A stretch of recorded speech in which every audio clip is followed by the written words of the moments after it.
Ahora mismo, enterrada dentro de una violenta nube de gas a 160,000 años luz de la Tierra. Una sola estrella arde con la ferocidad de casi 7 millones de soles. Es tan luminosa que su propia luz la está destrozando desde adentro. Ya en la física estelar dice que una estrella tan masiva no debería poder mantenerse unida. La presión de radiación debería haberla destrozado durante su nacimiento o expulsado suficiente material para traerla de vuelta por debajo del techo teórico. Sin embargo, persiste 200 veces la masa de nuestro Sol, desafiando las ecuaciones que gobiernan cada otra estrella en el universo observable. Su nombre es R136A1 y su existencia ha obligado a los astrofísicos a reescribir las reglas de cómo nacen las estrellas, cómo viven y cómo mueren violentamente. Si disfrutas viajes a los rincones más extremos del cosmos, te considera tocar ese botón de like y suscribirte. Ahora, acomódate y ponte cómodo. Empecemos. Hay una región del cielo del sur donde el universo se está desgarrando y reconstruyendo al mismo tiempo. Si alguna vez te has parado bajo cielos oscuros al sur del Ecuador y miraste hacia la constelación de Dorado, puedes haber notado una mancha tenue y fantasmal sentada justo al lado de la banda luminosa de la Vía Láctea. No parece mucho, un parche pálido, parecido a una nube fácilmente confundido con una neblina atmosférica o un defecto en tu visión. La mayoría de la gente pasa de largo sin pensarlo 2 veces, pero esa mancha no es parte de nuestra galaxia. Es una galaxia completamente separada y una pequeña compañera irregular y desigual llamada la Gran Nube de Magallanes, orbitando la Vía Láctea a una distancia de aproximadamente 160,000 años luz. Contiene aproximadamente 30,000 millones de estrellas. Tiene su propia estructura espiral, sus propias poblaciones estelares, su propia historia de formación y evolución que se extiende miles de millones de años atrás. Y enterrada dentro de ella, escondida dentro de una tormenta de radiación ultravioleta y gas sobrecalentado, está la estrella más extrema que los instrumentos humanos jamás han medido. Para llegar a esa estrella, requiere primero entender el ambiente que la produjo, porque en astrofísica los objetos extremos no surgen de entornos tranquilos, emergen del caos. Y no hay región de caos en el grupo local de galaxias más violenta que la nebulosa de la tarántula. La nebulosa de la tarántula, anteriormente catalogada como 30 Doradus, es una región de formación estelar de escala casi incomprensible. Se extiende a través de casi 1800 años, luz de la Gran Nube de Magallanes, un complejo hirviente de gas molecular, hidrógeno ionizado, carriles de polvo y cúmulos estelares recién nacidos. Su luminosidad es tan extrema que es visible a simple vista desde la Tierra, a pesar de estar en otra galaxia por completo. Ninguna otra región de formación estelar dentro de millones de años luz se acerca a igualar su producción. Si trasplantaras la nebulosa de la tarántula a la posición de la nebulosa de Orión, la guardería estelar más prominente visible desde el hemisferio norte, sentada aproximadamente a 1340 años luz, no sería simplemente más brillante que Orión. Dominaría el cielo nocturno. Abarcaría un área mayor que 60 lunas llenas. Proyectaría sombras visibles en el suelo después del atardecer. La tarántula no es solo una nebulosa. Es una fábrica, un motor de formación estelar operando a un ritmo e intensidad sin igual en ninguna parte de nuestro vecindario galáctico. La razón de esta ferocidad yace en las condiciones del gas mismo. Las nubes moleculares que alimentan la tarántula son más densas, más turbulentas y más comprimidas que las regiones típicas de formación estelar. Ondas de choque supersónicas se propagan a través del gas, impulsadas por la radiación y los vientos de las estrellas masivas ya nacidas dentro de la nebulosa. Estos choques comprimen bolsas de gas a densidades críticas, desencadenando el colapso gravitacional e iniciando nuevas rondas de formación estelar. El proceso se autosustenta.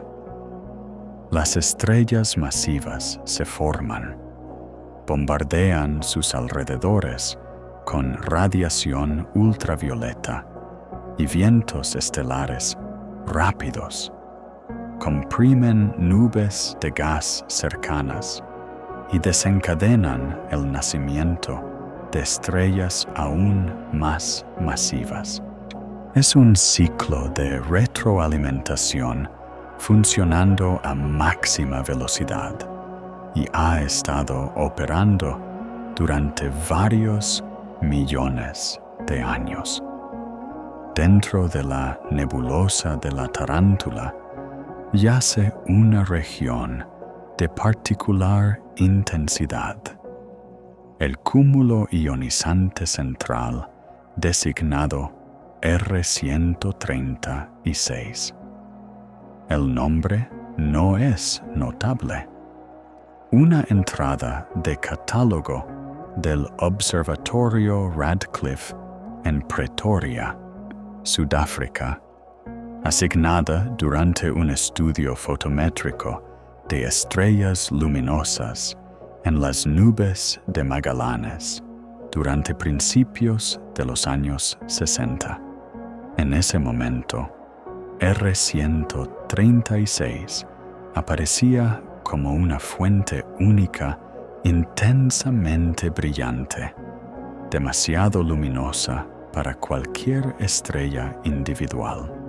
Los astrónomos asumieron que era un cúmulo estelar compacto. Sus miembros individuales difuminados en una mancha brillante por los efectos combinados de distancia y turbulencia atmosférica. Tenían razón parcialmente. R-136 es de hecho un cúmulo, pero su miembro más notable resultó ser algo que los modelos de la época decían que no debería ser posible. Durante décadas, R-136 permaneció como un enigma sin resolver. Los telescopios terrestres carecían de la resolución angular para separar estrellas individuales en un cúmulo tan denso y distante. El núcleo completo de R-136 subtendía un ángulo en el cielo menor a 1 segundo de arco, aproximadamente equivalente al tamaño aparente de una moneda vista desde 3 kilómetros de distancia. La visión atmosférica difuminaba todo en una sola mancha luminosa.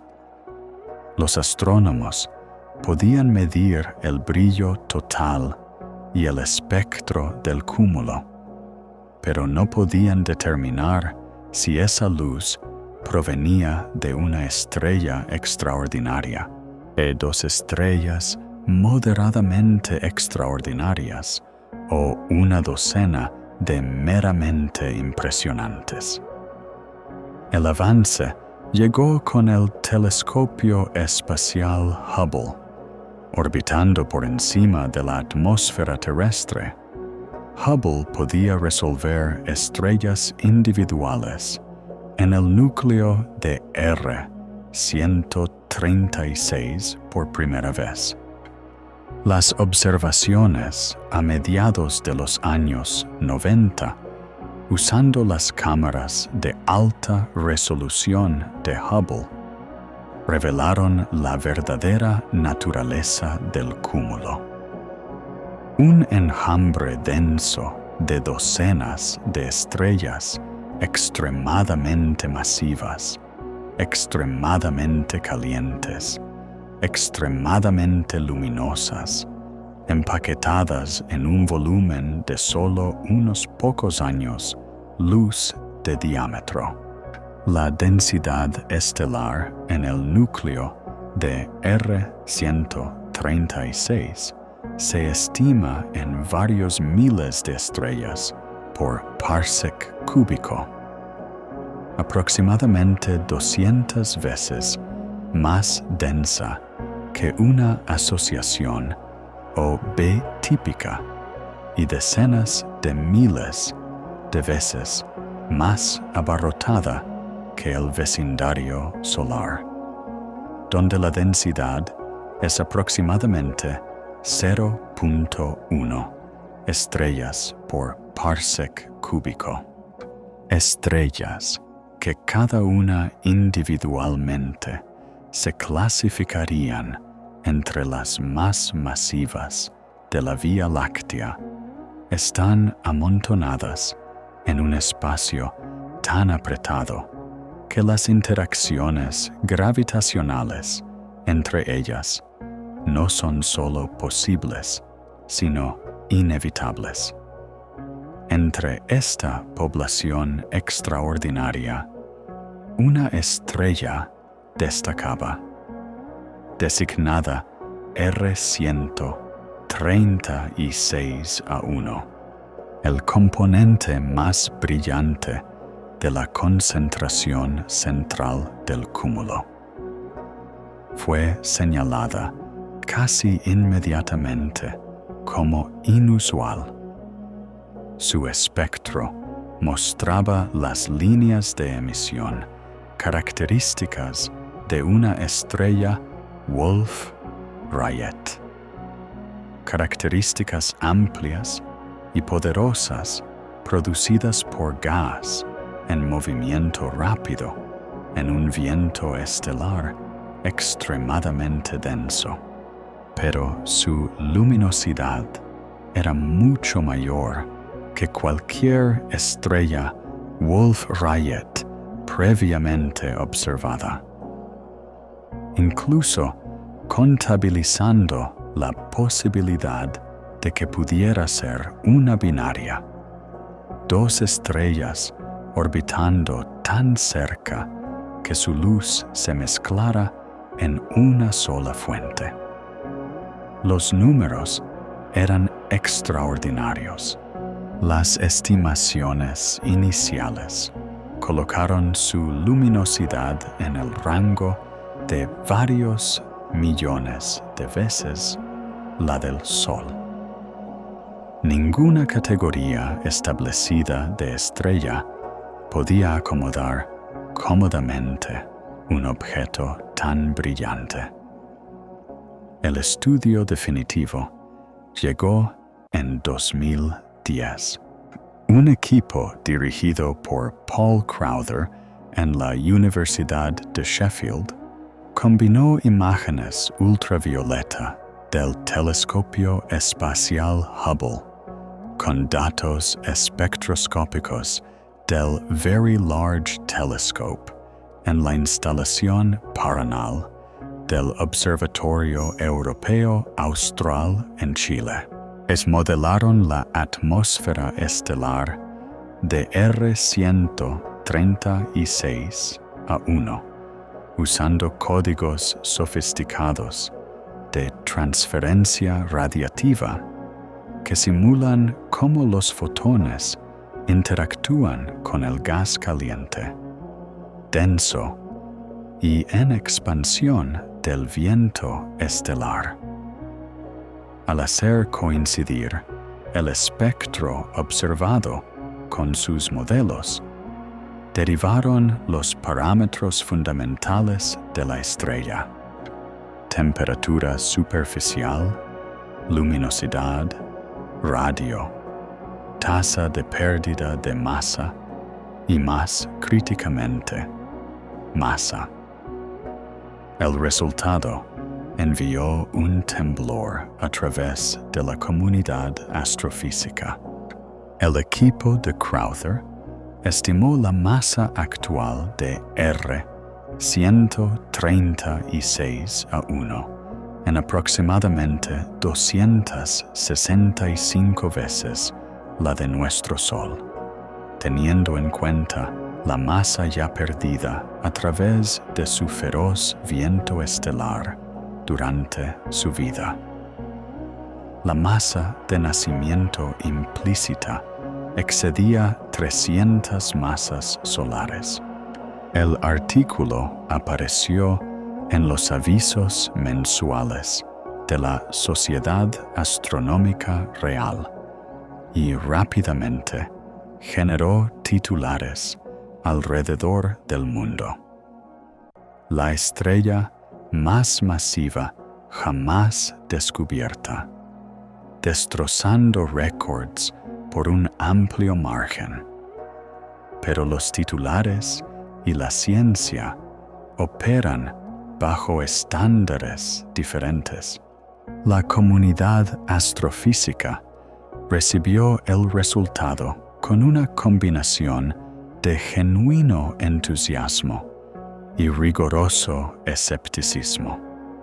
Las estimaciones de masa para estrellas como R136A1 no son mediciones directas. No puedes colocar una estrella distante en una balanza. En los casos raros, donde una estrella masiva es parte de un sistema binario bien caracterizado, su masa puede determinarse dinámicamente observando el movimiento orbital de los dos componentes y aplicando las leyes de Kepler. Pero R136A1 no muestra evidencia clara de una compañera binaria. Su masa debe inferirse indirectamente a través de modelado espectroscópico y comparación con trayectorias evolutivas teóricas. Este método involucra varias capas de suposición. Los códigos de transferencia radiativa que simulan la atmósfera estelar dependen de valores adoptados para el agrupamiento del viento, a abundancias químicas y la estructura de velocidad del flujo de salida. Las estrellas Wolf-Rayet no tienen fotosferas ordenadas como el Sol. Sus superficies están enterradas bajo vientos densos en expansión que crean una pseudo-fotosfera, una superficie efectiva que es en realidad la base del flujo de salida en lugar de un límite sólido. Las propiedades que derivas, temperatura, radio, luminosidad, dependen de cómo modelas este viento. Diferentes códigos usando diferentes suposiciones pueden producir respuestas diferentes. Un cambio en el factor de agrupamiento adoptado puede cambiar la tasa de pérdida de masa inferida por un factor de 2. Un tratamiento diferente del oscurecimiento de líneas, la absorción acumulativa por millones de líneas espectrales superpuestas de elementos del grupo del hierro, puede alterar la temperatura derivada por miles de Kelvin. Y como la luminosidad depende tanto de la temperatura como del radio, estas incertidumbres se agravan. El método de trayectoria evolutiva introduce sus propias complicaciones.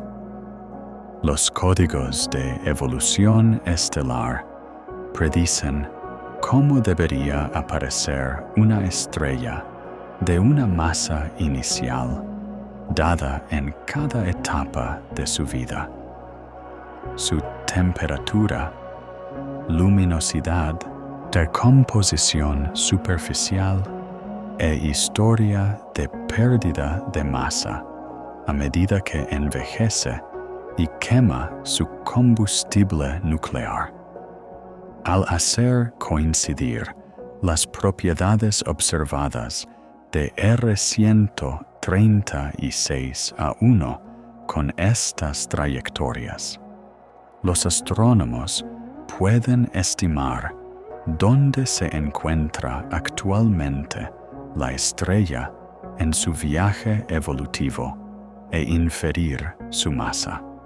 Pero las trayectorias mismas dependen de la física de entrada, tasas de reacción nuclear, tablas de opacidad, prescripciones de mezcla convectiva, rotación y tasas de pérdida de masa.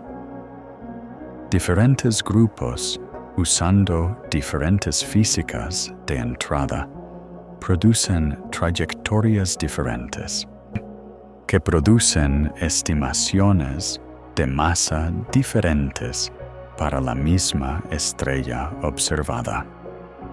Por esto, la masa de R136 36. A1 ha sido revisada repetidamente desde 2010.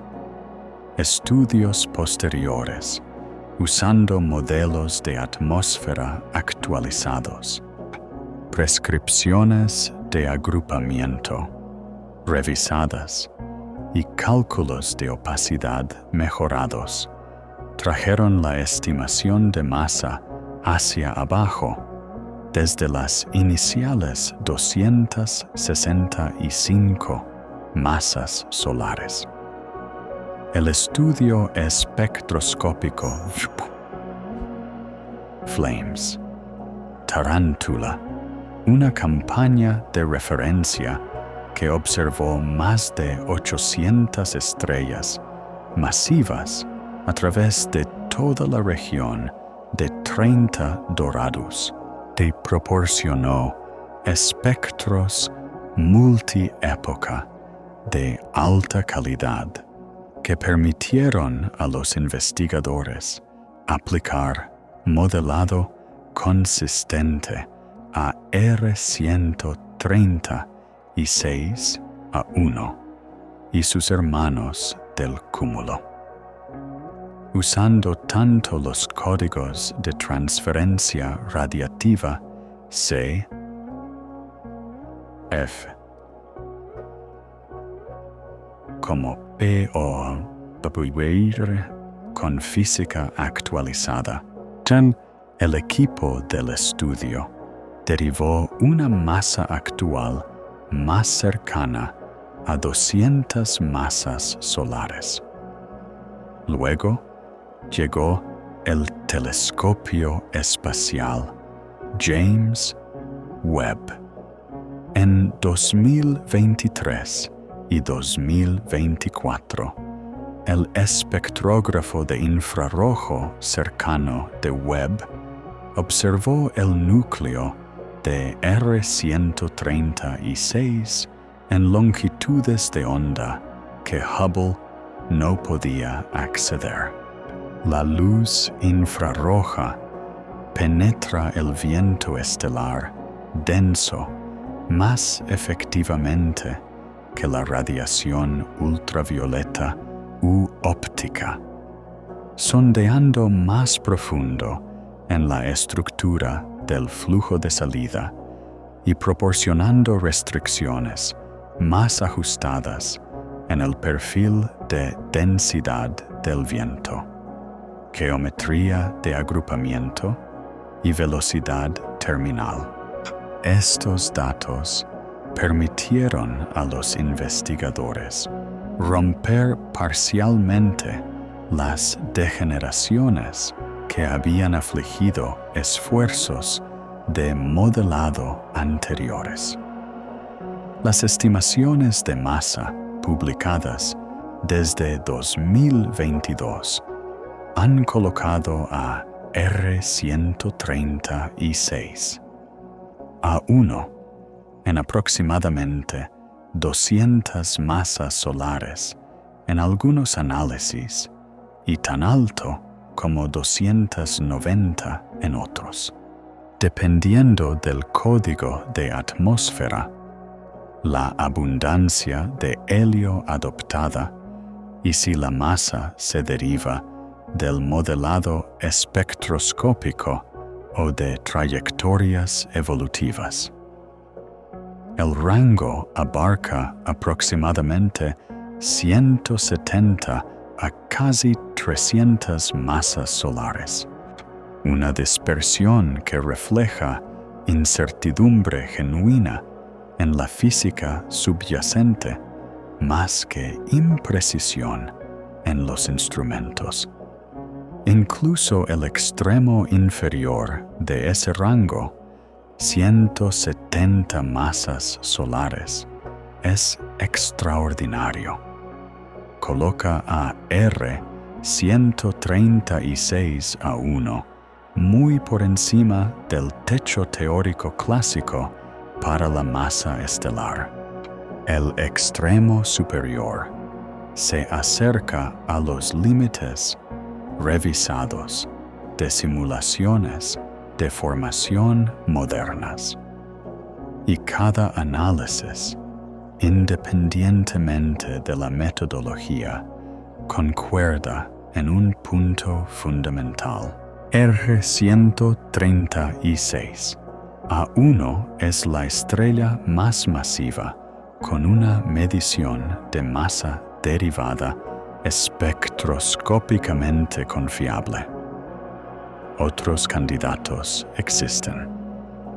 Estrellas en el cúmulo Arches, cerca del centro galáctico, o el objeto enigmático R42e en la nebulosa de Carina. Pero ninguna ha sido estudiada con la misma profundidad, la misma cobertura multilongitud de onda o el mismo nivel de escrutinio que 136 A1. Es el punto de referencia, el caso de prueba, el objeto contra el cual todas las predicciones teóricas para masa estelar extrema son calibradas. Una pregunta persistente persiguió las mediciones durante años. ¿Era R136 A1 verdaderamente una estrella única? El núcleo de R136 está tan densamente empaquetado que incluso la resolución de Hubble no podía descartar completamente una compañera muy cercana. Si dos estrellas masivas, digamos 130 masas solares cada una, orbitaran entre sí a separaciones demasiado pequeñas para que los telescopios las resolvieran, su luz combinada imitaría una estrella única de 260 masas solares. Esta hipótesis de contaminación binaria fue tomada en serio y probada repetidamente. Múltiples campañas observacionales buscaron las firmas de binaridad. El monitoreo espectroscópico buscó cambios de velocidad radial, cambios periódicos en las longitudes de onda de las líneas de absorción y emisión que indicarían una estrella moviéndose hacia la Tierra, mientras la otra se alejaba mientras orbitaban su centro de masa común. No se detectó ninguna señal periódica significativa a través de años de monitoreo. Los sensores de guía fina de Hubble buscaron el sutil bamboleo posicional que una compañera masiva induciría. No se encontró nada por encima del umbral de detección. Las observaciones interferométricas del Very Large Telescope sondearon separaciones angulares mucho más pequeñas que el límite de visión de los telescopios terrestres. La estrella permaneció consistente con una fuente puntual única. El consenso científico hoy es firme. R136 A1 es una estrella única, o como mucho un sistema donde cualquier compañera contribuye insignificantemente a la luminosidad y masa total. El monstruo no es una ilusión creada por luz binaria mezclada. Es un objeto, un horno estelar manteniéndose unido bajo condiciones que ponen a prueba las ecuaciones fundamentales de la estructura estelar. Los números de luminosidad merecen atención particular porque revelan el régimen físico que esta estrella habita. 136. A1 irradia aproximadamente 6.2 millones de veces la luminosidad de nuestro Sol. Esta cifra, derivada de integrar la producción de energía de la estrella a través de todas las longitudes de onda, incluido el ultravioleta lejano, donde emerge la mayor parte de su radiación, que la coloca entre las 3 o 4 estrellas más luminosas conocidas en el universo observable. A una temperatura superficial de aproximadamente 53.000 Kelvin, casi 10 veces más caliente que la superficie solar, el pico de su radiación yace profundamente en el ultravioleta, mucho más allá de lo que los ojos humanos pueden detectar. Si pudieras ver en longitudes de onda ultravioleta, R136, A1 eclipsaría todo lo demás en la gran nube de Magallanes por un margen enorme. Esta luminosidad no es meramente impresionante, es físicamente consecuente. Una estrella tan luminosa no es meramente brillante. Está luchando contra sí misma, generando tanta radiación que amenaza con empujar su propia superficie al espacio. Hay un umbral más allá del cual la luz de una estrella se convierte en su propia perdición. Ese umbral tiene un nombre, una ecuación y una historia que se remonta a un siglo atrás. Entenderlo es la clave para entender por qué R136 aún no importa. No como una curiosidad, no como un poseedor de récords, sino como un desafío genuino a nuestros modelos de cómo nacen las estrellas, cómo se sostienen y dónde yace realmente el límite superior de la existencia estelar.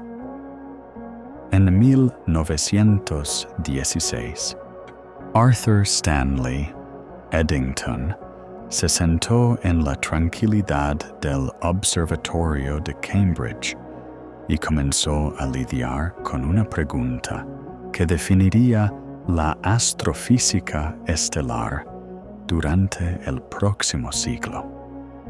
Quería entender la estructura interna de las estrellas, no solo sus superficies, que los astrónomos podían observar a través de telescopios, sino la física oculta operando en lo profundo, donde las temperaturas alcanzan millones de grados y las presiones aplastan la materia en estados que ningún laboratorio en la Tierra podría replicar. Eddington no se contentaba simplemente con catalogar el brillo y el color de las estrellas. Quería saber ¿qué las mantenía unidas?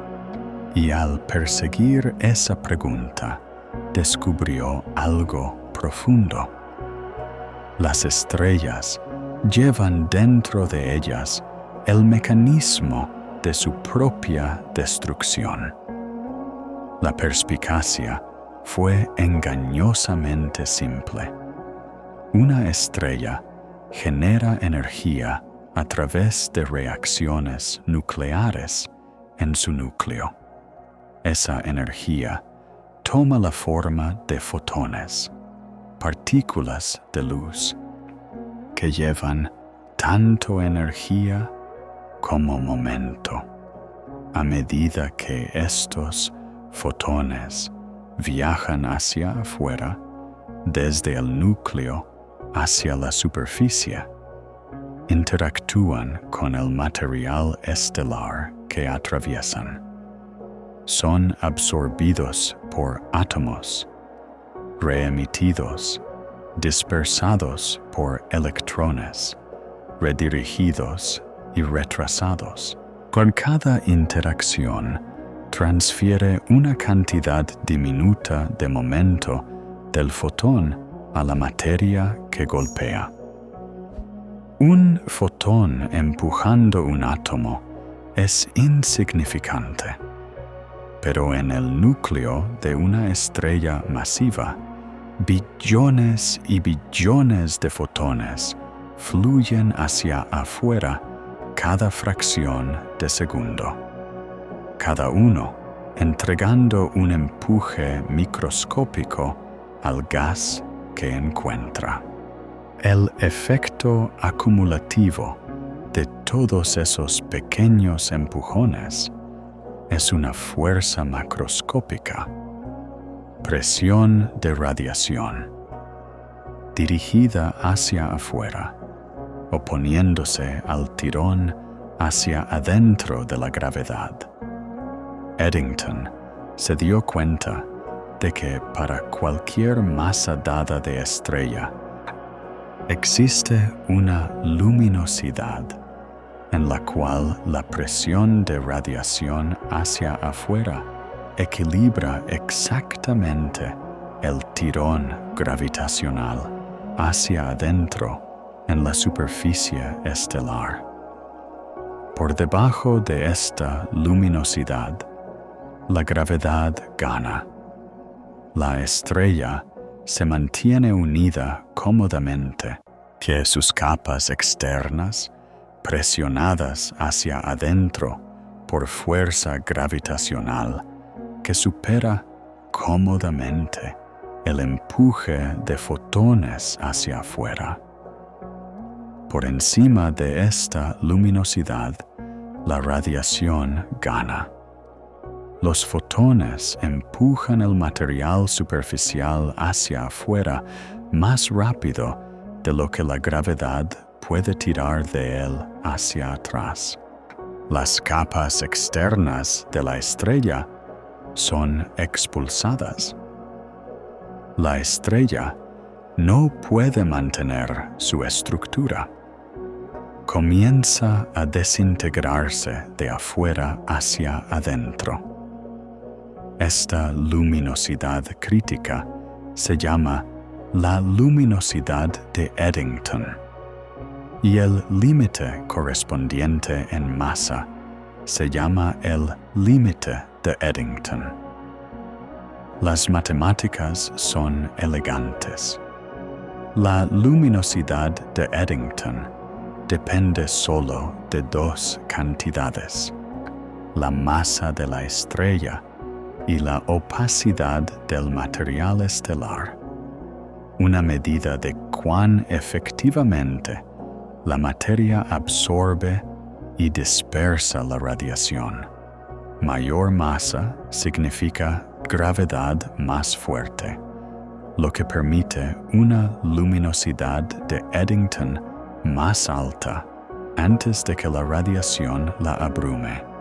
Mayor opacidad significa que los fotones empujan más fuerte en cada gramo de material, lo que reduce la luminosidad de Eddington.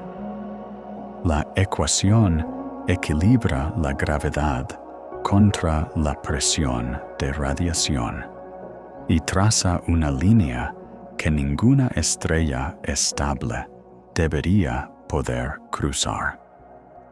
Para una estrella compuesta de hidrógeno completamente ionizado, la composición más simple posible, la fuente dominante de opacidad es la dispersión de electrones.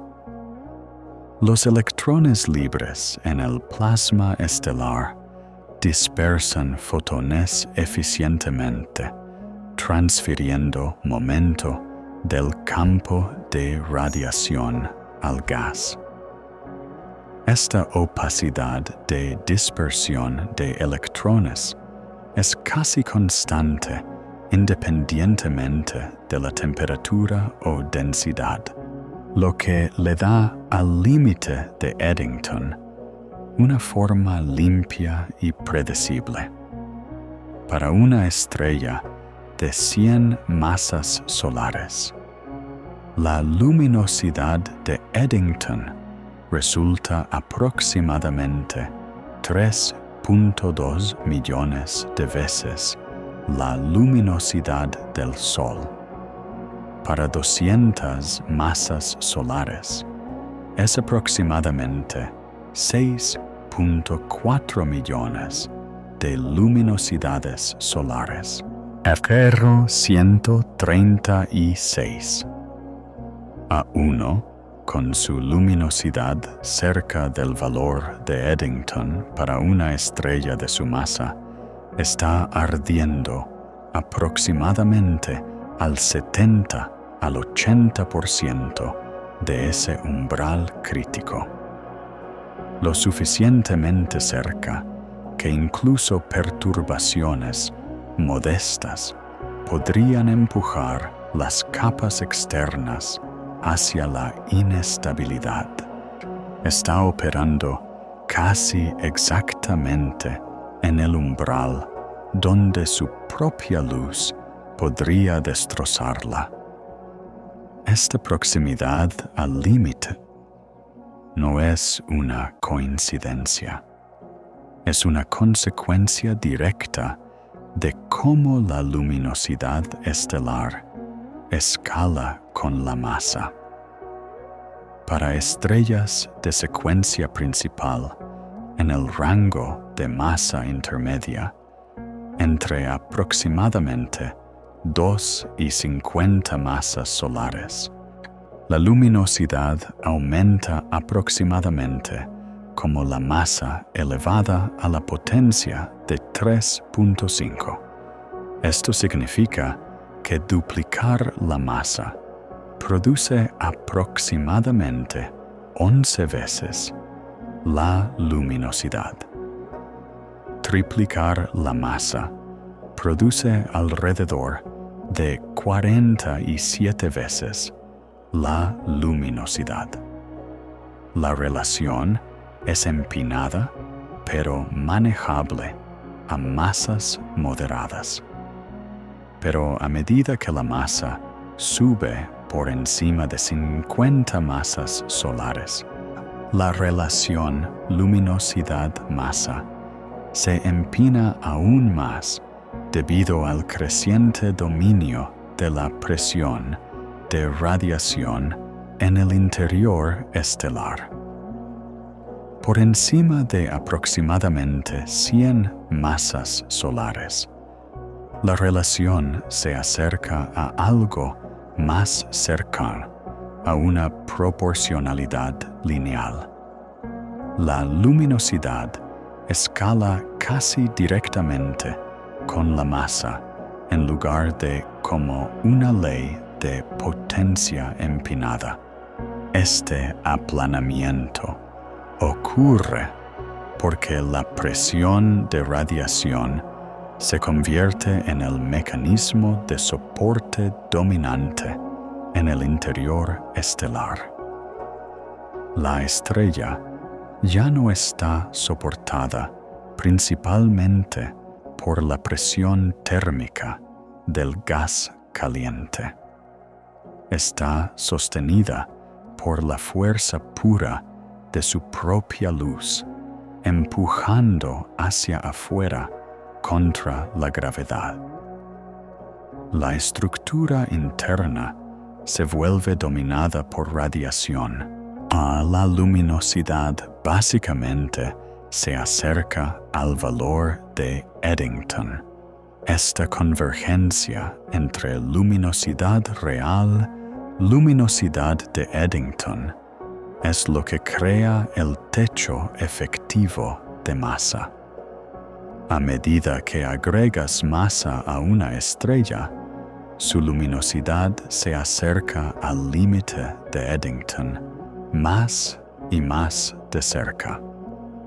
En algún punto, el margen entre luminosidad real y el umbral de Eddington se vuelve tan delgado que incluso perturbaciones modestas, un ligero cambio en la opacidad, una fluctuación en la tasa de generación de energía, una onda propagándose a través de la envoltura estelar, puede empujar a la estrella sobre el borde. Las capas externas quedan desligadas. El material fluye lejos de la superficie. La estrella pierde masa hasta que cae por debajo del límite. Luego, el proceso se repite. La estrella oscila alrededor del umbral de Eddington, desprendiendo masa en ráfagas, incapaz de sostenerse por encima de cierto valor. Esto no es meramente predicción teórica, es comportamiento observado. Dramático, violento y registrado en la literatura histórica. La clase de estrellas conocidas como variables azules luminosas representa la evidencia observacional más directa de lo que sucede cuando una estrella se acerca o excede su luminosidad de Eddington. Estas son algunas de las estrellas más luminosas e inestables de la galaxia, y pasan sus vidas oscilando entre períodos de calma relativa y episodios de eyección de masa catastrófica. El ejemplo más famoso y mejor estudiado es Eta Carinae, un sistema hipergigante ubicado aproximadamente a 7.500 años luz de la Tierra en la nebulosa de Carina. En los años 1840, Eta Carina hizo algo extraordinario. Durante un periodo de aproximadamente 20 años, la estrella entró en erupción en lo que los astrónomos ahora llaman la Gran Erupción. Un evento tan violento que brevemente hizo de Eta la segunda estrella más brillante en todo el cielo nocturno, eclipsada solo por Sirio, que está más de 1000 veces más cerca de la Tierra. En su pico, en 1843, Eta irradiaba con una luminosidad estimada que excedía 50 millones de veces la del Sol. Durante unos pocos años, una estrella de la que la mayoría de los humanos nunca había oído hablar, brillaba en el cielo del sur, con una brillantez que exigía atención de cada observatorio en el hemisferio sur. Los marineros la usaban para navegación. Los astrónomos registraron su brillo con una mezcla de fascinación y confusión. Nadie en ese momento entendía lo que estaban presenciando. Lo que estaban presenciando era el límite de Eddington en acción. Durante la gran erupción, Eta Carinae expulsó en algún lugar entre 10 y 45 masas solares de material. Una cantidad casi incomprensible, equivalente a la masa total de 10 a 40 estrellas enteras como nuestro Sol, lanzadas al espacio en cuestión de años.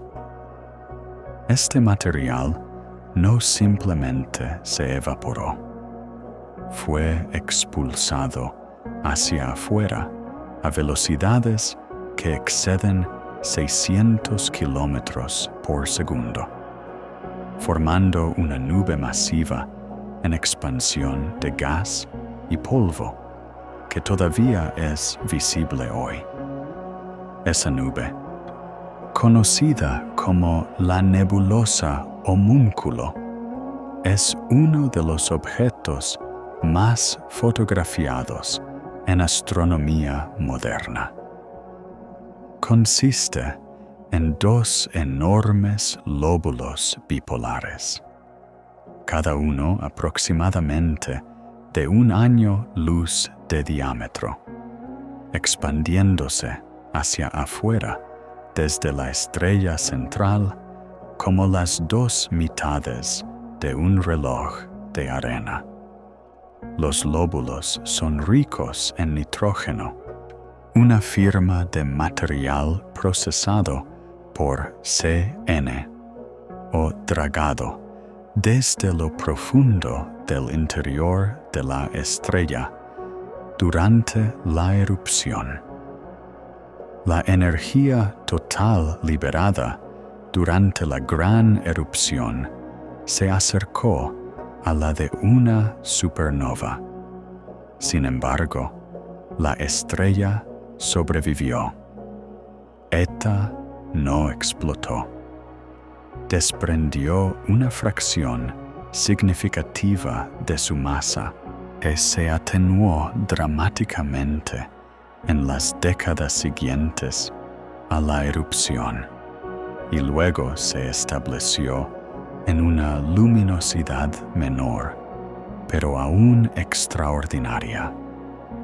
Hoy irradia aproximadamente 5 millones de luminosidades solares, todavía entre las estrellas más luminosas de la Vía Láctea.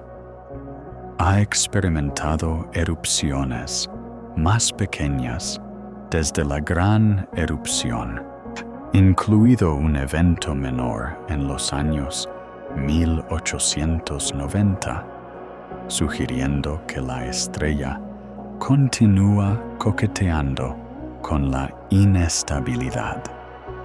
Los astrofísicos interpretan estos episodios como encuentros repetidos con el límite de Eddington.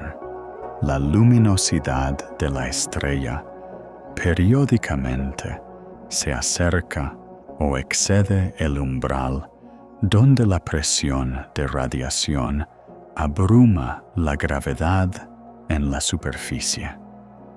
Las capas externas quedan desligadas. El material fluye hacia afuera en una eyección violenta. La estrella pierde masa y se estabiliza temporalmente. Luego el ciclo comienza de nuevo. Esta no es única. Otras variables azules luminosas, dispersas por la Vía Láctea y galaxias cercanas, muestran comportamiento similar en amplitudes más pequeñas. S. Doradus en la gran nube de Magallanes. P. Cygni en nuestra propia galaxia y A. Carinae, Chem, que fue presentada como la imagen del 31º aniversario del telescopio espacial Hubble, precisamente debido a la nebulosa espectacular creada por sus propias erupciones pasadas. Cada una de estas estrellas ocupa la misma región peligrosa del diagrama luminosidad-masa, cerca del límite de Eddington, propensa a la inestabilidad, desprendiendo masa en ráfagas episódicas que les impiden permanecer muy por encima del techo teórico durante períodos prolongados. Esta pérdida de masa eruptiva representa uno de los mecanismos clave que hace cumplir el límite superior de masa. Actúa como una válvula de presión. Cuando la luminosidad de una estrella se acerca demasiado al umbral de Eddington, la envoltura se vuelve inestable, se expulsa masa y la estrella retrocede a una configuración más segura. El proceso es violento, impredecible y poco entendido en sus detalles. Desgasta a las estrellas masivas, impidiéndoles sostener masas muy por encima del límite durante mucho tiempo. Y plantea una pregunta punzante sobre R136A1. Si Eta Carinae a aproximadamente 100 masas solares ya experimenta tal inestabilidad dramática, ¿cómo evita una estrella de 200 masas solares destrozarse por completo?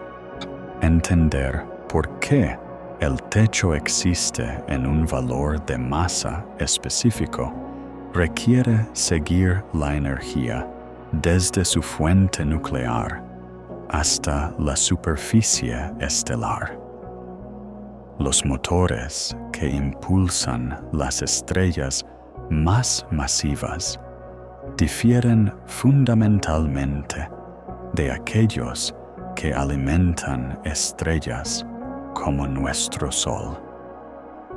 En el núcleo solar, la fusión de hidrógeno procede principalmente a través de la cadena protón-protón, una secuencia de reacciones donde protones individuales se combinan paso a paso para construir núcleos de helio. Este proceso es relativamente lento, porque el primer paso, dos protones fusionándose para formar un núcleo de deuterio, requiere que un protón se convierta espontáneamente en un neutrón a través de la fuerza nuclear débil.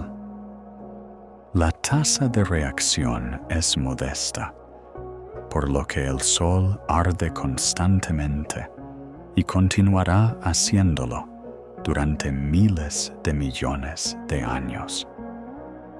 en estrellas por encima de aproximadamente 1.3 masas solares. Una vía de reacción diferente toma el control. El ciclo carbono-nitrógeno-oxígeno, universalmente abreviado como el ciclo CNO. En este proceso, los núcleos de carbono sirven como catalizadores. Un núcleo de carbono 12 absorbe un protón.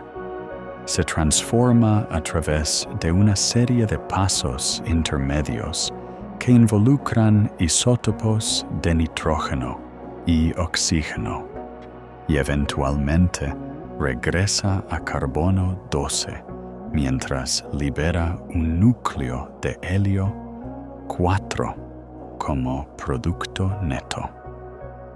El carbono no se consume. Facilita la fusión de hidrógeno en helio, actuando como intermediario nuclear. El ciclo CNO tiene una propiedad crítica que lo separa de la cadena protón-protón. Su tasa de reacción es extraordinariamente sensible a la temperatura, mientras que la tasa de la cadena protón-protón escala aproximadamente como la temperatura a la cuarta potencia. La tasa del ciclo CNO escala como la temperatura a aproximadamente la 16ª potencia. Esto significa que un aumento del 10% en la temperatura del núcleo produce aproximadamente un aumento de 4.6 veces en la tasa de generación de energía del CNO. Un aumento del 20% produce aproximadamente 18 veces más energía.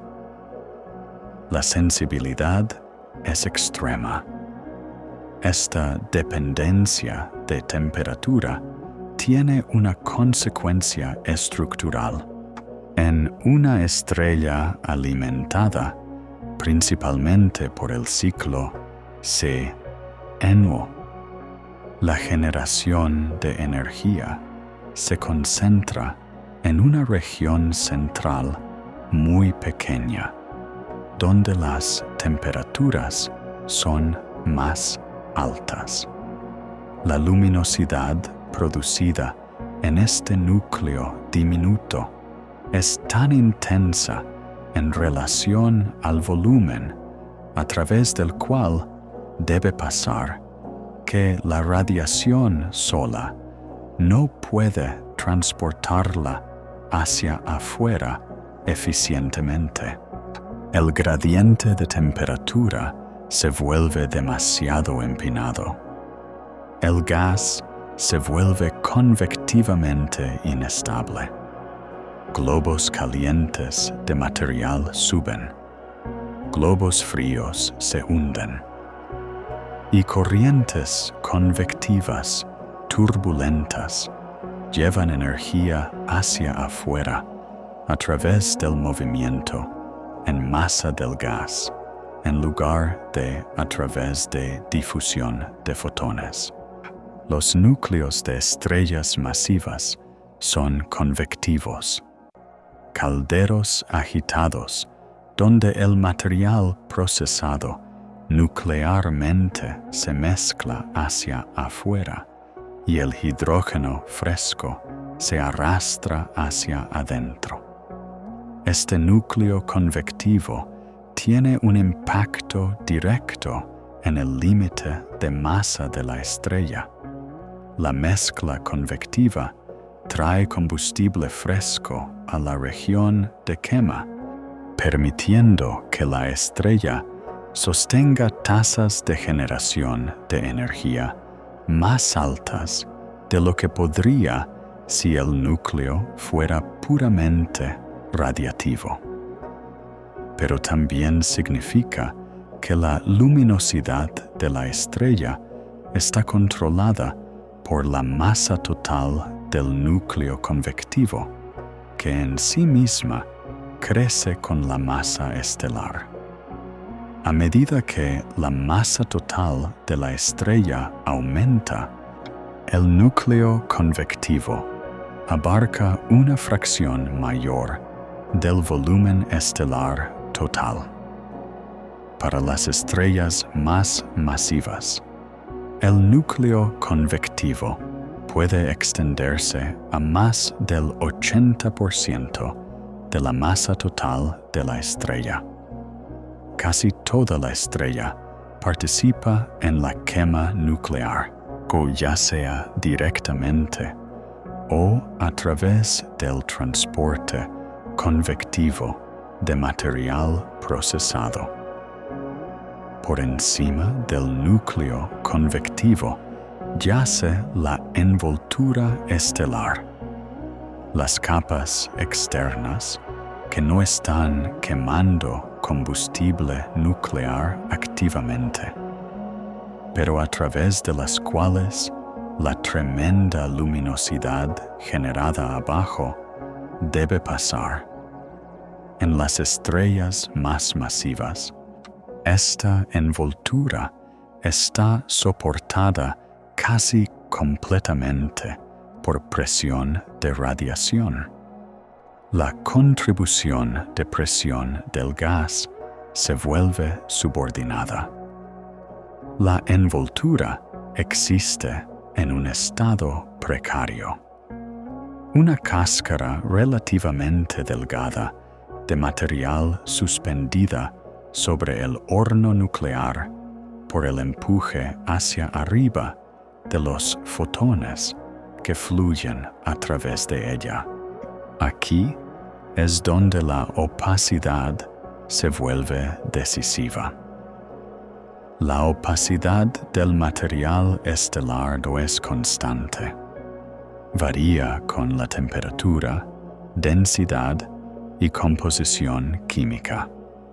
A ciertas temperaturas, elementos específicos quedan parcialmente ionizados, lo que significa que sus electrones están en configuraciones que son excepcionalmente eficientes para absorber fotones. El hierro es el culpable más importante.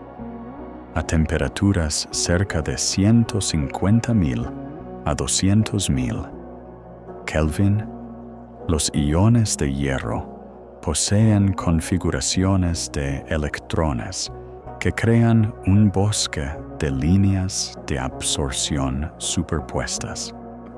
El efecto acumulativo es un pico dramático en opacidad, una zona donde los fotones quedan atrapados mucho más eficientemente que en las capas circundantes.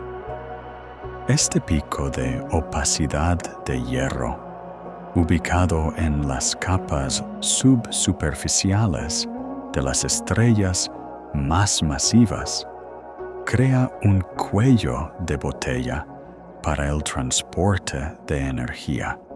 Los fotones que fluyen hacia afuera desde el núcleo golpean esta zona de alta opacidad y quedan parcialmente atrapados. La presión de radiación local se dispara. Si la luminosidad es lo suficientemente alta cerca del límite de Eddington, esta mejora de presión impulsada por opacidad puede desestabilizar las capas superpuestas. Desde el material por encima del pico de hierro es empujado hacia afuera, iniciando una onda de densidad que se propaga hacia la superficie. En casos extremos, esta inestabilidad impulsa la eyección de masa. las capas de la estrella se inflan, quedan gravitacionalmente desligadas y fluyen lejos como un viento o flujo eruptivo. Esta inestabilidad, impulsada por opacidad, es uno de los mecanismos principales que hace cumplir el límite superior de masa. Incluso si una estrella logra formarse con una masa por encima del techo clásico, el pico de opacidad de hierro en su envoltura actúa como un mecanismo autorregulador. Cada vez que la luminosidad de la estrella se acerca al umbral de Eddington en el pico de hierro, se desarrollan inestabilidades y se expulsa masa. La estrella desprende material hasta que su luminosidad cae por debajo del límite de Eddington local en el pico de opacidad. Es un termostato, crudo, violento, pero efectivo para prevenir que las estrellas permanezcan muy por encima del límite de masa durante períodos prolongados.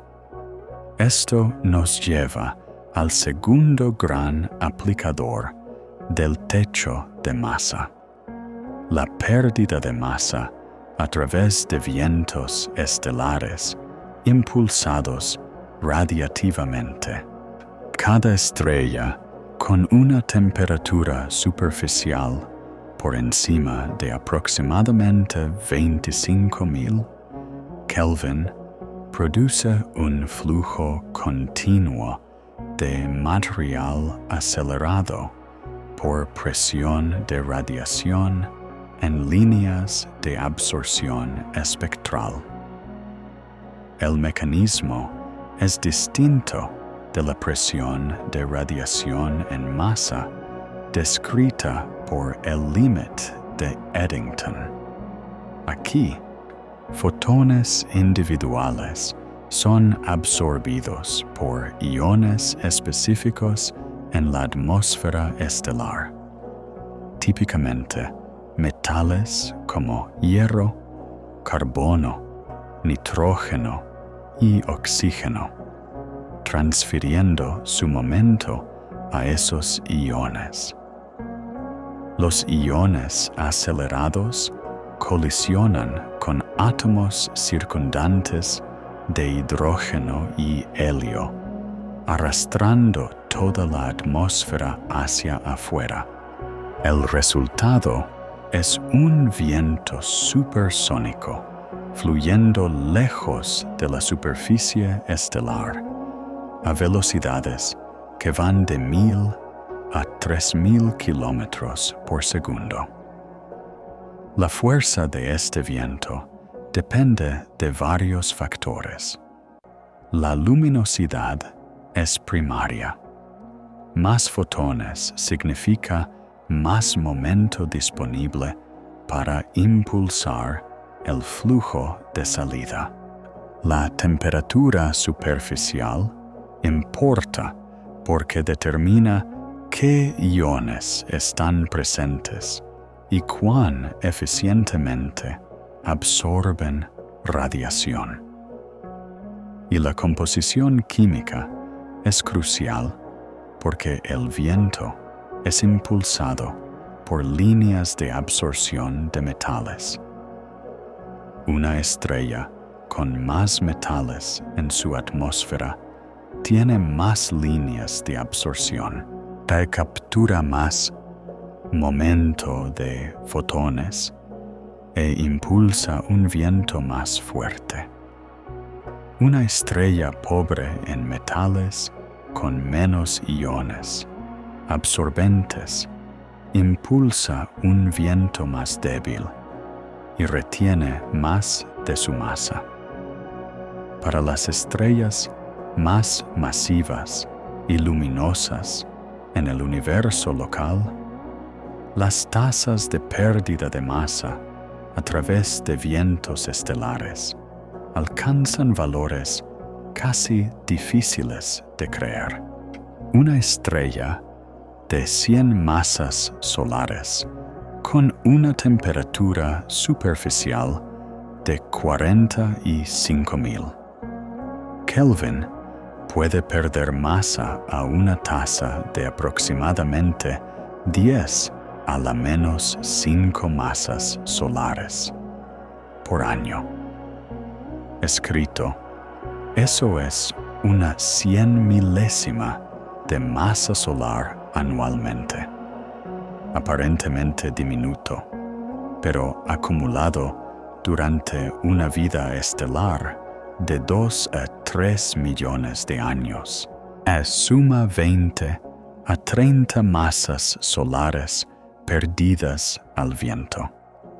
La estrella literalmente se evapora, desprendiendo una fracción significativa de su masa de nacimiento en el medio interestelar circundante. Para los objetos más extremos, las tasas de pérdida de masa son aún más altas. ER 136. A1 pierde masa a aproximadamente 5 por 10, a la menos 5 masas solares por año. A esta tasa, la estrella expulsa aproximadamente una masa solar cada 20,000 años. Durante su esperada vida de secuencia principal de aproximadamente 2 millones de años, perderá del orden de 100 masas solares solo a través de su viento.